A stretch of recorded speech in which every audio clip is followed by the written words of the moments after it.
Hey everyone, and welcome back. Today I have two people from DinMo. And if you're like me 3 weeks ago and you said DinMo, who? You might be right.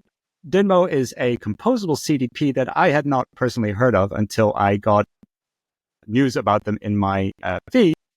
It was an AI feed that was sifting for news around CDPs. And I heard about a 5 million euro funding that they were getting to further develop a AI-powered composable CDP. So in today's sessions, I've got Ed and David, both from DinMo, both from the UK, to help me learn a little bit more about DinMo. And then what's kind of going to happen, if you remember those old cooking programs where you had this chef doing his thing in the kitchen and a presenter and a guest talking about various topics, that's how it's going to be. We've got Ed here who's going to be working his magic within DinMo and telling us a little bit more about what he's doing in the interface. And then I'll be challenging David on some questions around DinMo, the whole composable architecture, and more importantly, what does the whole AI thing have to do with composable CDPs? I'm very interested in learning about that.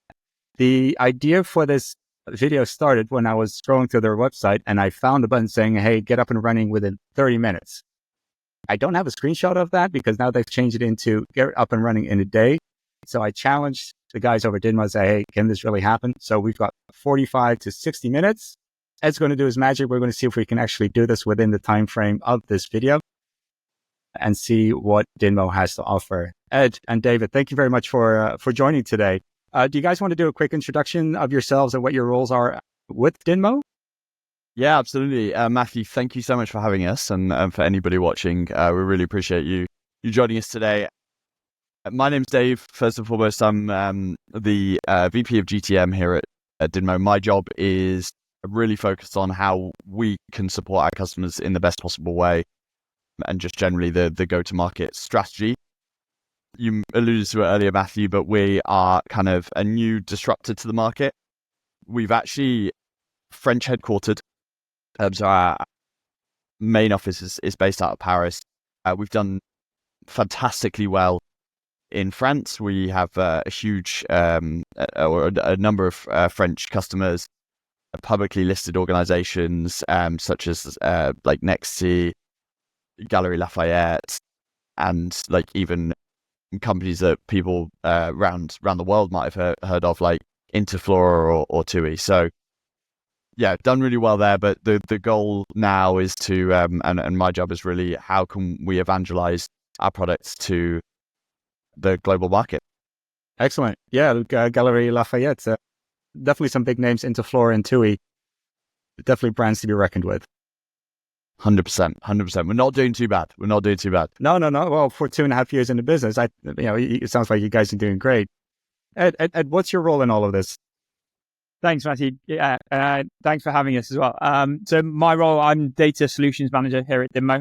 So my role is essentially acting as like an in-house consultant to support all of our clients from a data and technology perspective. So helping them get up and running, making sure they're using the platform to the best of the use. So I have a background in consulting, specifically in data strategy, governance, engineering, and kind of all that other fun stuff. So, really looking to use my experience to help our clients get set up and make the most out of their data, really. Yeah, and it was a bold statement, getting up and running in 30 minutes. And I have all the confidence in you because, of course, we've had a previous discussion around this. I do think there are a few prerequisites for this statement to be validated. Can we and tell us what you're going to do and what those prerequisites might be? What have you kind of ironed out? Which creases have you ironed out to prepare for this, so that we can kind of set the stage a little? Yeah, no, absolutely. No, I'm looking forward to playing chef today. I feel like I'm on MasterChef. You're pretty good at sourdough as well. So, like if anybody wants other advice, Ed's a sourdough guy. If it's a recipe worth sharing, yeah, definitely do. It's a recent recipe I've cracked. No, we're going to get up and running in the time today. 45 minutes will be plenty to do that. The only prerequisites we really have is we connect to your data warehouse and create a read-write connection. I've got the credentials and the kind of access or my particular role for that set up already. It only takes a couple of minutes to do, but just for ease, I've got those things set up because they can be a little bit fiddly sometimes. But it's a simple, straightforward process, and anybody can do that has an account admin role within an organization. So I've just got those details, and similarly for the destination tools, I've got the credentials for each of the couple of destination tools we're going to use here today. Yeah, an example as well.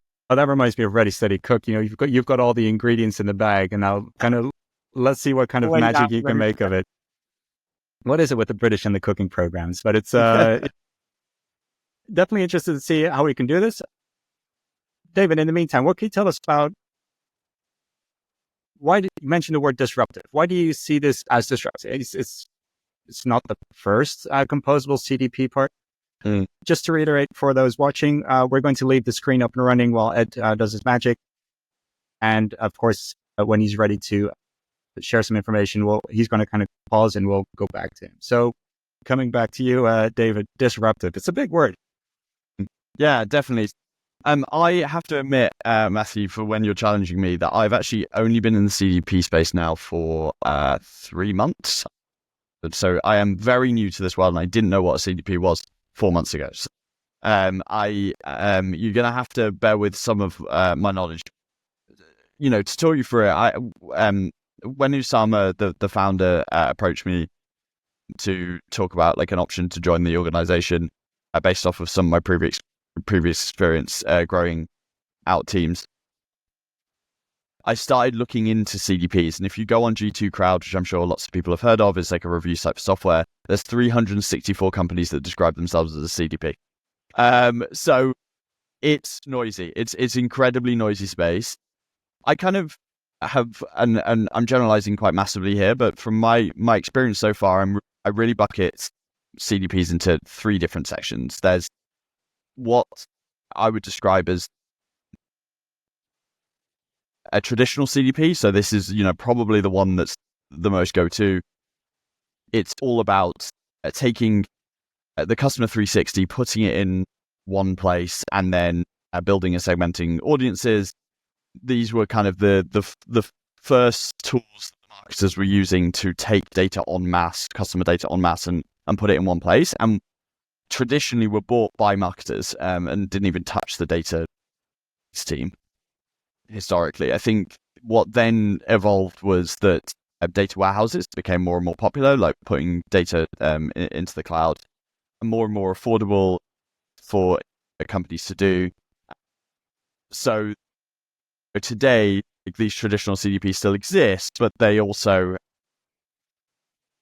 what you end up often having is 2 different data stores.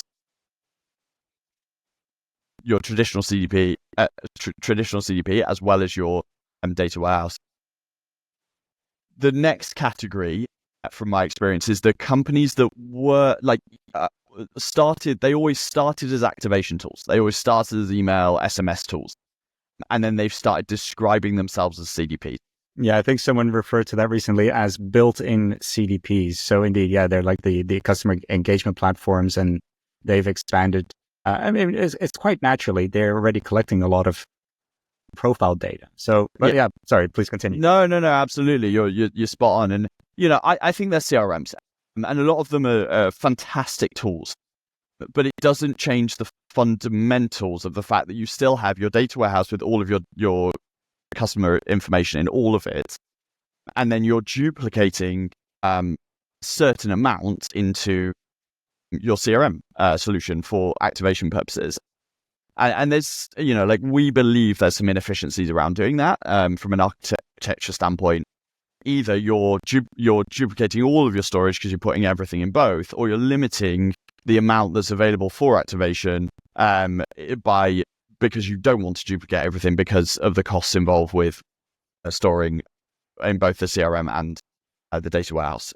So those are kind of the first 2 buckets. And then the final bucket, and this is where DinMo sits, is really in the composable world.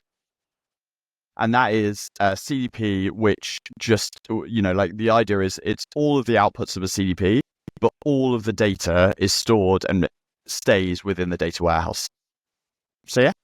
Okay, so how have you dealt with customer questions around, and this always seems like a cheap shot when talking with composable solutions. It's a topic that comes up quite often that I've experienced is real time. How have you dealt with that with customers?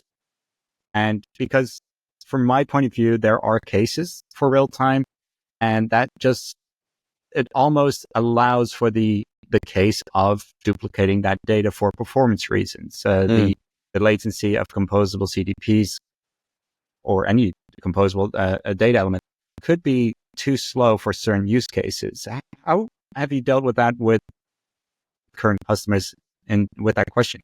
That's a really great question, and I will definitely get to it. I just wanted to point out for anybody that's watching, Sorry, where Ed's up to, just because he's honestly moving at such a rate of knots. He's connected his data warehouse. He's pulling in tables. He's building relationships between the tables. So we're actually in a position now where we have three models: orders, online events, and customers. So let's imagine it's like kind of a traditional e-com company already in the platform and the relationships between. Is that fair, Ed? I just wanted to make sure, because you honestly, we're about to get a use case done, and it's going to have been about 4 minutes. So 30 minutes is even too Spot on. Yeah, Ed, is there anything specific you kind of want to show that you done? Especially the mapping part is what I've personally found interesting. So you've indeed connected Snowflake as a source here. Exactly that. It's connected Snowflake as a source, and then I've set up our data model. So we are completely flexible on the data structures that we can read into DinMo. That can take whatever kind of form that you have in your data warehouse already.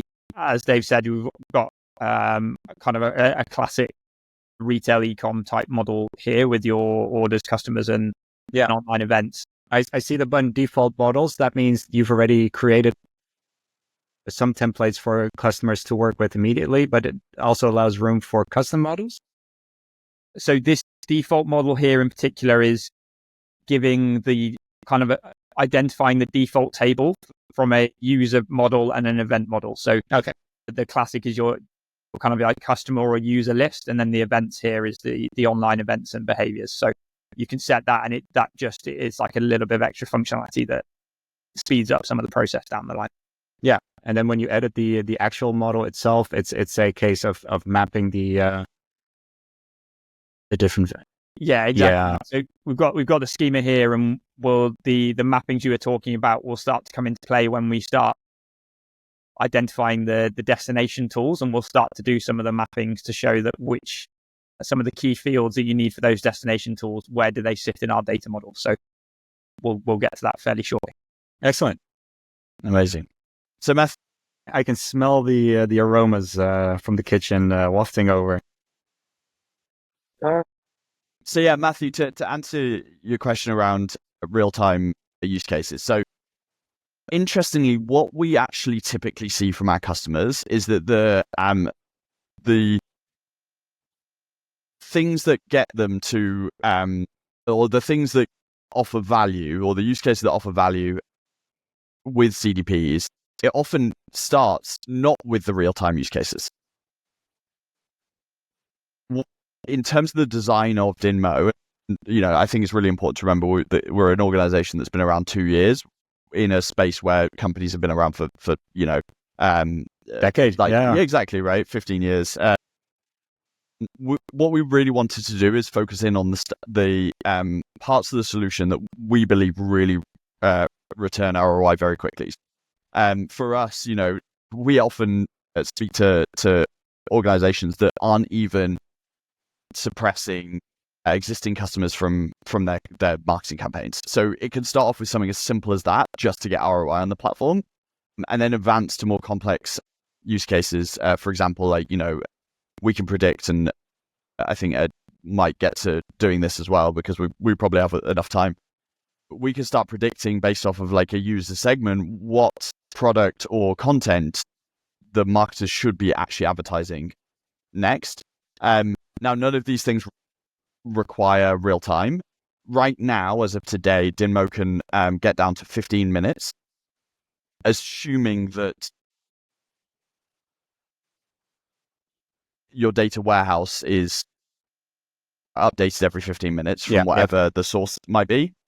We will have completely real time by Q1, but truthfully, and like it will depend company to company. A lot of the companies that we're working with, we're starting with those basics before we even start discussing like real time use cases. I think, and again, like I'm new to the space, the real time use cases are the ones that really sound very flashy and cool, and of course, everyone wants new brand new toys, right? Yeah, but I tell you,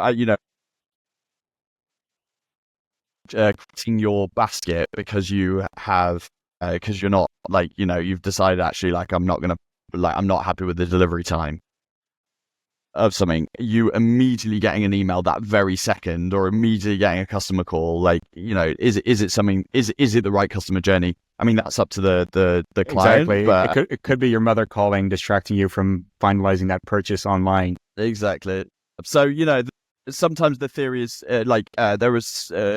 there's good like marketing, and then there's what people really need in practice. And although we do think there's some fantastic real-time use cases, and like I say, we're working towards supporting our customers on completely real-time, we why customers are coming to DinMo is really around just like how do we make sure that the customer journey is personalized, and that starts with the non-real-time use cases. No, exactly. Maybe it's more of a vanity feature at this point for many. So Ed, can you quickly walk us through what you're doing now with these segments?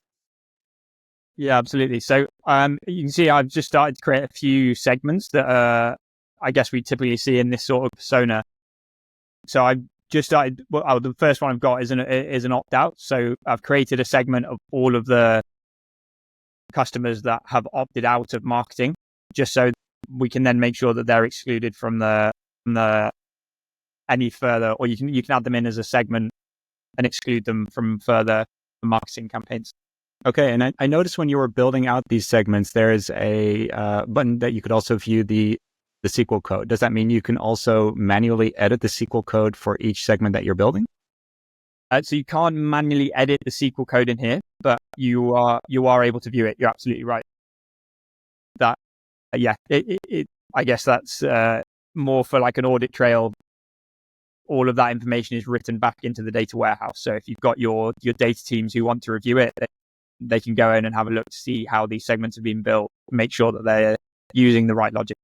All right, interesting. And what is the next step after? So we've set up the sources, you've set up the models, you've built out 3 segments. What's the next step that you'll be undertaking? So next step, I'll add in a couple of destination tools. So we'll add in a CRM and an advertising platform, and then it'll just be a case of activating and setting up the schedules to automate that process. Excellent. All right, exciting. So, David, you said you've been in the CDP market for 3 months now. That makes it. Sorry for the analogy. It's like when I dealing with kids again. No. Yeah, no, don't worry. Don't worry. They see. Honestly, it's a pleasure being compared to a kid. As I'm aging, that's always a pleasure. First of all, compliments for diving in so deep. It is a relatively hectic space to be working in, and the topic can get very confusing at times. What I want to hear from you is that if you ask a kid about a certain serious situation, they can be quite blunt. They can be quite honest about the topic that you're asking them about. My kids have definitely shown that in the past, where I walked out of classrooms red-faced because they were telling some really honest things about the teachers, while the teacher was right there in front of them because they felt that was the right moment. What have you seen in those first 3 months that maybe impressed you the most and maybe worried you the most around CDPs in its current shape and form? Yeah, that is a really great question. I think what's impressed me the most is the really clear objectives of data teams to want to support marketing teams from a first party data perspective, and how clear it is to both marketing teams and data teams that building personalized journeys is just going to help optimize cost and revenue from an overall business perspective. I think everybody that I've spoken to, we're not having to educate on those factors. Like they really everybody understands that they and wants to give the best customer journey physically possible. I think what worries me is I think that I suppose I'm going back to these 364 companies that are claiming their CDPs. I think because of there's so much demand for what people think is a CDP, it's becoming this collect-all term for all, that all platforms are just claiming they are. And I think that is a worrying thing for the industry, because it's really blurring the lines in terms of what CDPs are truly there to do. Actually, it's more of a collection of features, I think, is some of the arguments that I've heard online. It's not necessarily a tool or solution, but more of a collection of basic features. Yeah, and I definitely agree with that. I think that though that where we just want to be careful is you have how do CRMs and CDPs differentiate? For example, if there's obviously some massive, big, dominant players in CRM, we really believe as a manifesto in the modern data stack. And I think that the danger is that companies, and I won't name names, but massive, for example, CRM companies starting to claim their CDPs is really kind of not helping data teams get to what is the modern data stack, core belief of kind of a composable stack that is flexible and focuses on best-in-class products. So yeah, that would be that's maybe a nice segue to Ed. So Dave just mentioned about some of these companies jumping onto that CDP hype train. What is it? How do you view that from a more technical person, a data engineering part? If you look at a CDP, for me, it's always been difficult to kind of label it as a marketing tool or a data engineering tool. For me, it's a company tool. I'm curious to hear from you, with the experience that you've had so far with DinMo. How have your clients kind of approached the CDP topic? Is it from that data perspective, or more from the marketing perspective? Or is it, as David has said, that you guys are witnessing a better collaboration between the two? Yeah, I think so.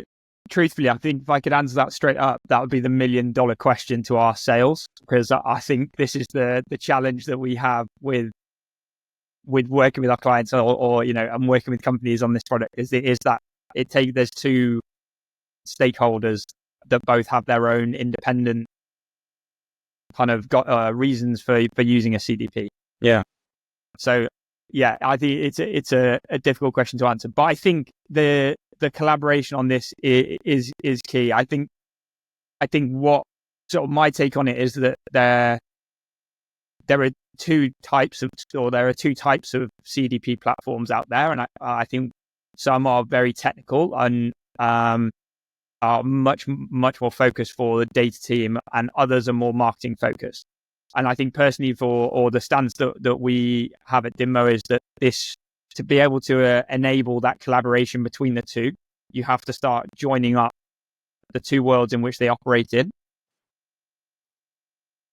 For me, that then it makes it seem like quite an obvious solution is that you have a tool that allows marketing to do some of the technical stuff that the data team can have. And then that way you've got I guess a mutual relationship between the two teams where they can start doing the same thing, but in their own way. I think that's where the real value is. And we see that a lot with our clients at the moment. Their marketing teams are relying on data teams to send them extracts and write them complicated SQL scripts and all that sort of stuff, raising a Jira ticket that takes a couple of weeks to come in. So all of those things are just hindering resource. You're never going to have loads of resource floating about in an engineering team, because it's just not the nature of it's hard enough to get those resources in the first place. So they're always going to be very busy. So I think it's really and being able to adapt to the mindset of marketing as a data engineer is quite difficult as well, to fully understand what are they, what am I trying to achieve by writing this SQL code? Exactly. And often that is just, given the nature of the way that these two teams communicate, that's often not fully understood as well, because there's only, a Jira ticket is written very quickly and just says, give me these 10 fields and filter for these things. And that's all you get. So it's a difficult relationship to bridge, but I think a really important one that we're trying to solve here. Yeah, no, definitely. I noticed that you paused. So are you kind of ready to explain the next steps? I have. So, as I mentioned before, we've got the segments built, and I've added in a couple of different destination tools that you can see here. Next steps now, activating those and sending the data. So I'm going to try and do this in real time. I mean, there's many things that can probably go wrong, but let's see if it works. But if we choose we've got a really small sample size here, but in the nature of being sample data, we'll try and activate this anyway. So clicking on your segment and clicking activate, you bring up then the list of different destination tools that you have here. I think one of the cool things about DinMo is you can select multiple different destination tools and send the data any one time. Click activate, and that should hopefully start create your activations and start initiating the data transfer process. The final part is, once you've been able to run those, you're then able to, if I go on setup,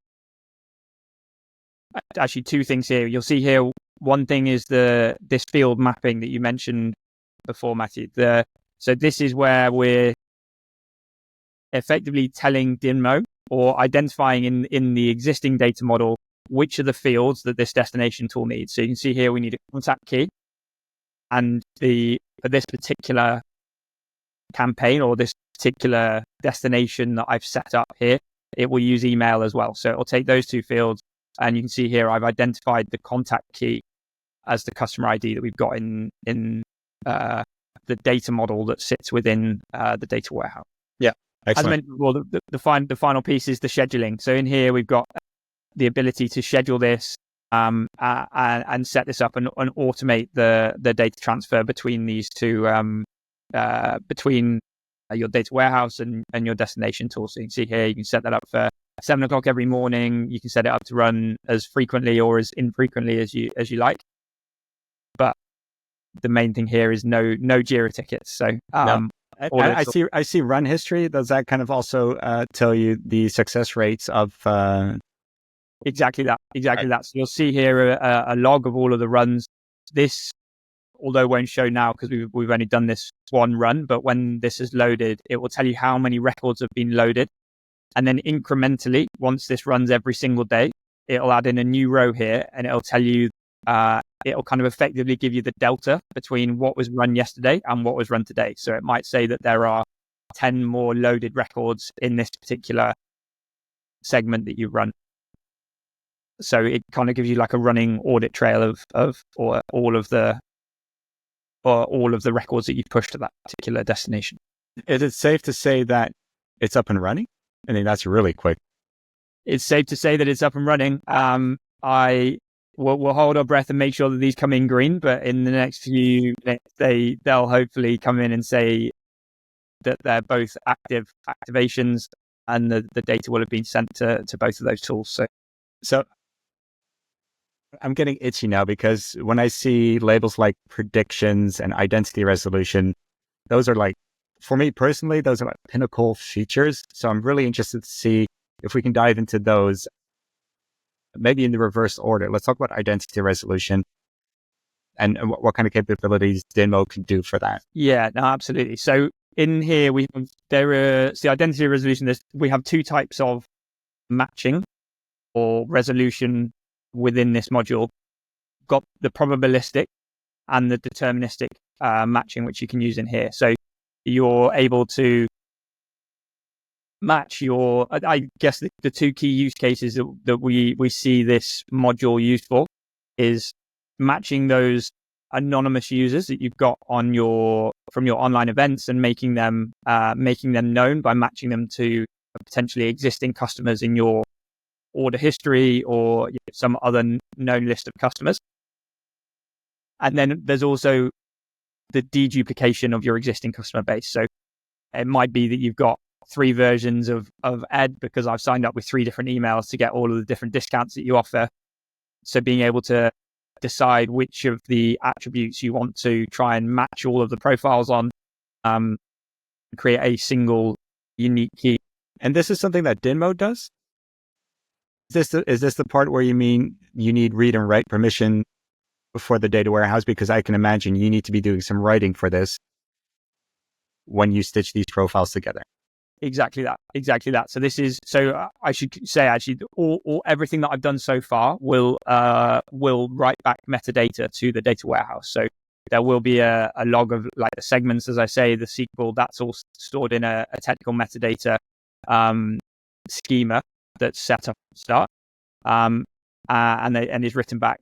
Similarly for the identity resolution and for the AI predictions, there's an output there that you're kind of working towards. So all of that will be written back again to we can create a schema that will, well, for the identity resolution in particular, there are 3 different tables that are written back, I think off the top of my head. But it effectively shows an audit trail of the matching logic, the different keys that have been joined together, and then the final output of these are your golden records of your customer. Interesting. So you'll be able to see that, and as I said before, engineers or analysts will be able to review that and give it the thumbs up or. No, absolutely. I mean, it's great that you can actually do the full audit on how potentially a specific probabilistic profile was connected with an idea, on what basis is that decision made. So that's interesting to hear. But the question around identity resolution that always jumps up into my mind is, how do you set the priority? So I know from other vendors that you can determine what the priority is going to be with identities. Is the customer ID leading? Is the email leading? Or some other values that are generated to identify a specific user? Is that something that DinMo can facilitate in? So at the moment, I think all of the rules would be treated in a similar way. It would, as you say, you can kind of choose the different attributes that you want, and you can do some small transformations to that, so you can make it all case insensitive. You can cut out all of the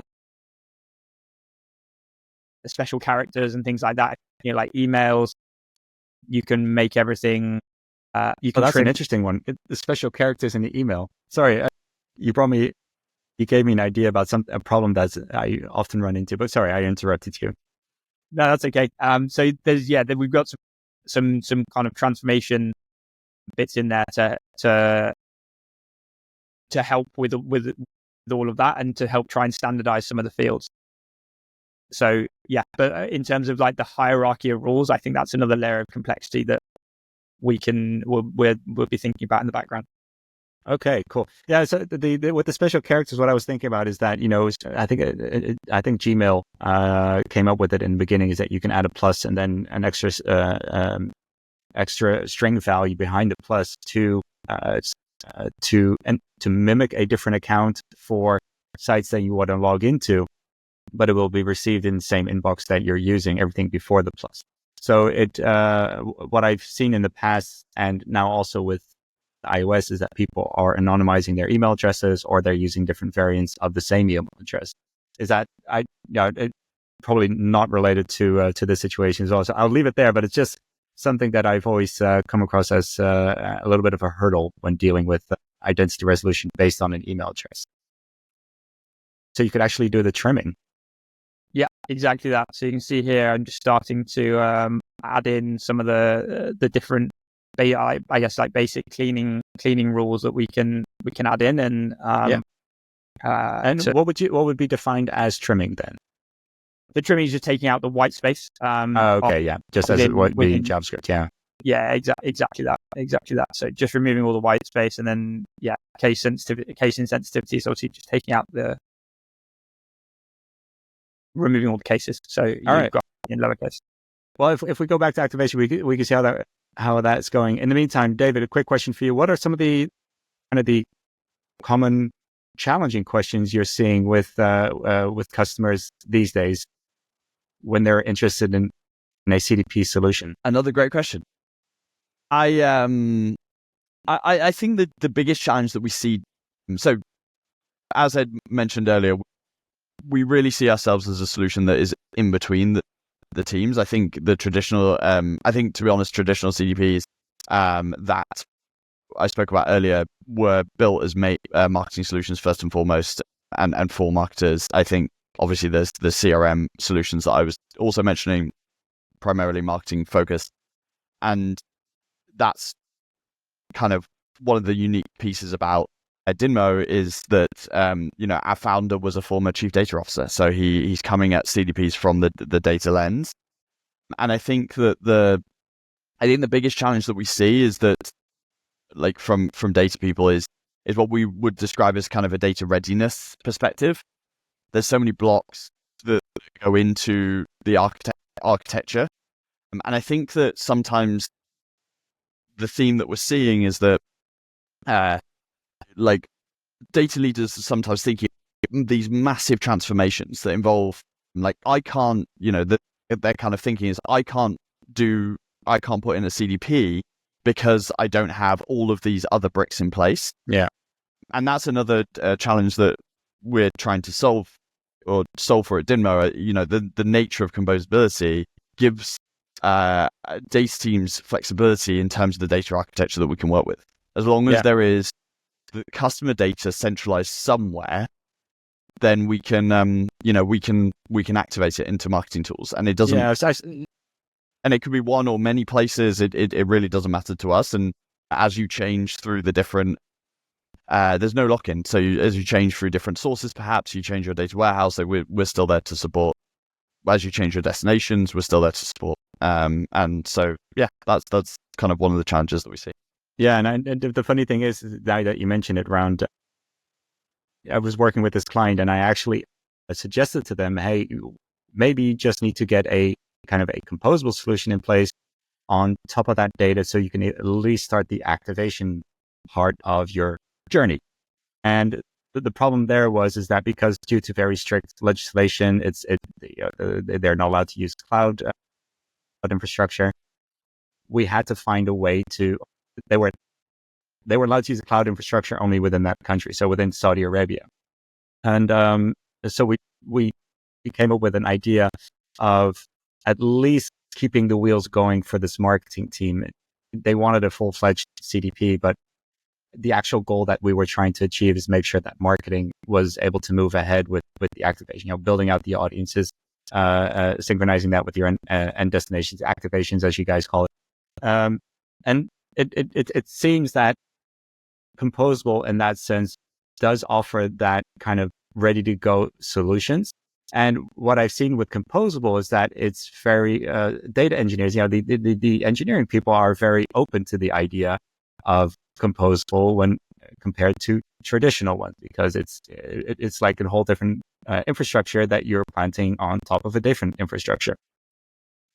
Are you worried that at some point companies will outgrow composable solutions, or at least one of their composable solutions, and maybe, I guess that's the reason of having composable. Maybe answering my own question here is that they can upgrade to a more mature system. Is that what you've seen as well with the companies moving to DinMo? I think for us, composable is like it goes back to your belief in what architecture should look like. I think that there's this, we all know it's inefficient to have lots of different data stores. Sometimes it's necessary, but it is inefficient because of maintenance. And, we know that some of these traditional, we just had a conversation with someone actually who works with one of the bigger traditional CDPs. It took them a year to install just because of the remodeling of the data and all of the, getting everything up and running, connected. And the marketing team their uptake in actually using the platform has been virtually zero. So all of that work is kind of come to nothing. So we think that personally, and this is a massive organization, like retail organization, pretty much one of the biggest shoe companies in the world. Yeah, I think, to be honest with you, if you have that belief that having lots of data stores is inefficient, then and you can get a solution that doesn't store the data to give you the same value, then I don't see why composability doesn't scale to any organization personally. Yeah. Well, I've got personally, I have two opinions because there's still the performance element, but I fully agree with you that it can be made manageable if you have one centralized location. Although there's cases for all types of CDPs out there at the moment. I think our food's getting cold. Let's quickly go back to it. I kind of want to slowly start rounding off, and we'll go back to Ed. We'll also talk about predictions, and then the investment you guys secured in October around the $5 million. I'm very curious to hear about what the AI powered chart is going to. What can we expect with DinMo? So, over to you, Ed. Great. Yeah. No. I guess just to round off previously, we've got two green statuses here, which is great. So all of those segments are activated and would be set up and scheduled if I chose. In terms of the predictions, this is a kind of snapshot of the models that we've got running at the moment.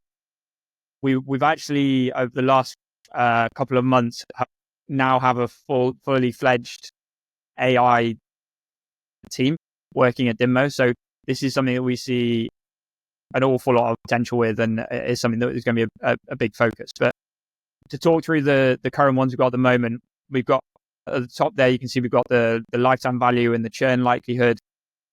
We've got product recommendations, which helping identify upsell and cross-sell opportunities by giving top products for particular customers based off their purchase history and their online behaviors. We've got content recommendations, which is slightly different business model, but more for a kind of media advertising companies. What's the most relevant content, again, based off previous behaviors. And then finally, we've got a channel engagement score. So identifying which channels should be, or which is the best channels to be targeting Ed through. Is he most likely to interact with something on Instagram or TikTok or something like that? Yeah, the content recommendation looks good. But can we dive deeper into one of them to kind of get a sense of what's needed and what can we expect? Yeah, we absolutely can. So if I just dive into the first one here. So we use the lifetime value and churn one as a start. So you can see here choosing the customer data, choosing the transactions, which in this case is the online events. And you can see in here the transaction value field. Sorry, I think I'm going to have to choose. I set that up incorrectly. I think I have. So I need to make the orders. Bear with me. I need to make the orders an event, and that will then allow me to. It's good to see how flexible it can still be to make these kind of changes. Yeah. And now it's real because we didn't predict this one. Yeah, just when we prepared earlier, right? I think Ed has been dying to say that. Just while Ed does this, I think, to go back to it, we really believe so. In terms of being that midpoint between data and marketing, we've mentioned a lot of the reasons why we want, or like how we support data teams, because we believe that Composable was the right way for the data teams.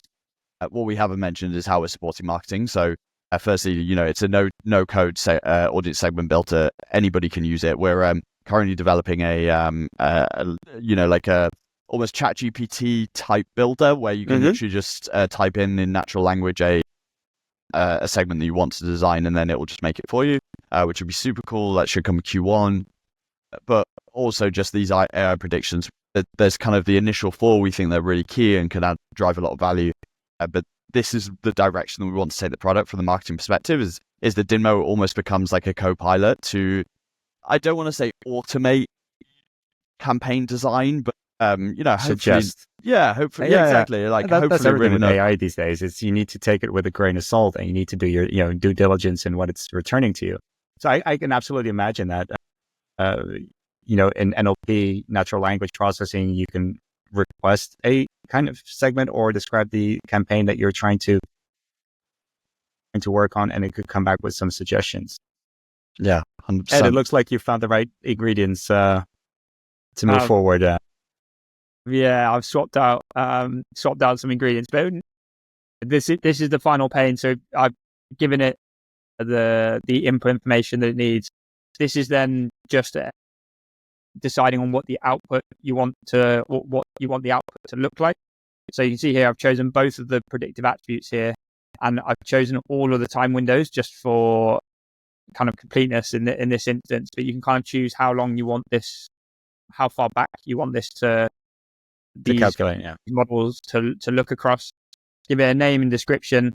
We can click save. It takes a little while to run, and unfortunately, I should have prepared a model output. But in the composable nature, as we've talked about already, the output of this is a list of the customer IDs, a list of the customers, and then a churn value and a lifetime value for that customer. And you can use that again to build out your segments for the various activation channels. Exactly that. And once that's run and outputted back into data warehouse, we can go. There we go. I'm going to try this live as well. I think we've got one. No, haven't got one in there. But you'd find here in the DinMo prediction schema, your output will sit in there, and then you can add that back into your model to start using, using for your segments. Yep. Interesting, guys. It's been really fun. Again, you guys said in 30 minutes, and I was, I had my just a smidgen of doubts there that you guys could do it, but it's very interesting to see that it is possible.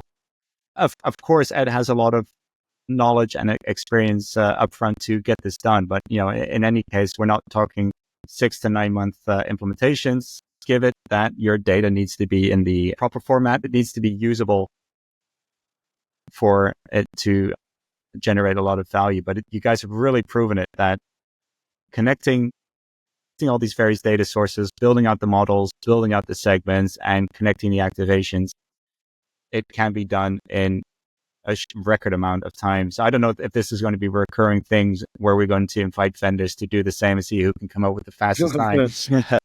And I know, Ed, we have been kind of blocking you with our discussion, waiting for you to come in and explain what you've done. I've heard a lot about Q1.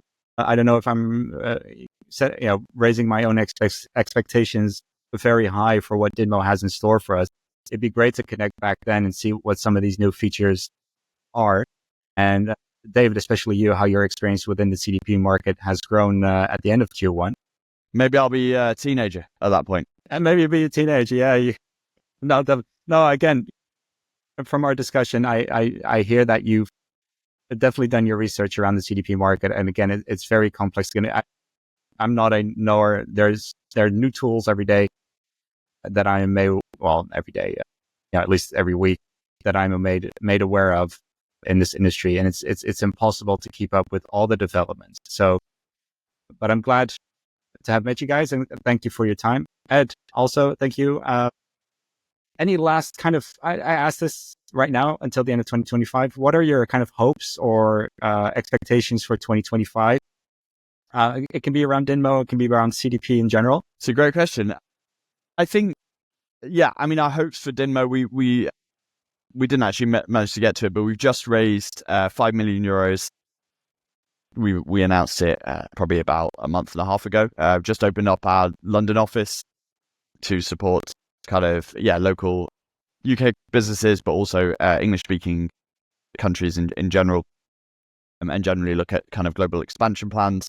So really, our hope is that we can continue to evangelize DinMo and support more companies globally. Our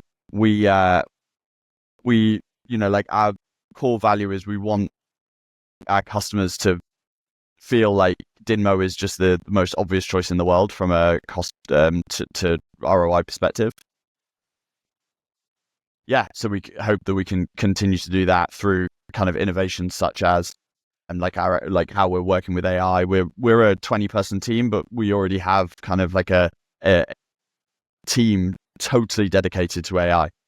Wow. A few people. So we're really, really focused on that. And, hopefully that can allow us to build really exciting developments. I mean, in the 3 months that I've been here, we didn't have identity resolution before we started. We didn't have event collection before I started. We barely had the AI prediction out. So you can see the rate of development that we're doing now. We now receive the funding. And so hopefully that will continue into the future as well. Yeah, it gets addictive, this line of work, but it brings a lot of energy as well. How about you, Ed? Yeah, no, I think to get a more or a broader view, I think the personalization I think is just going to be massive. I just was looking at a few numbers earlier this morning on Black Friday and Cyber Monday weekend, seeing the stats from that. So I think it's super interesting. I think it's going to be a trend that continues into next year. So I think we'll just be having lots more conversations about how can we give customers a truly personalized experience, whether that be online, but also in store. I have heard some really cool examples about how companies are starting to take online data and use that to create a personalized in-store experience, which I think is super cool. So I think we'll just see this space grow and grow. We'll just hear more and more people shouting about this sort of thing. Yeah, definitely. Well, again, thanks a lot for your time.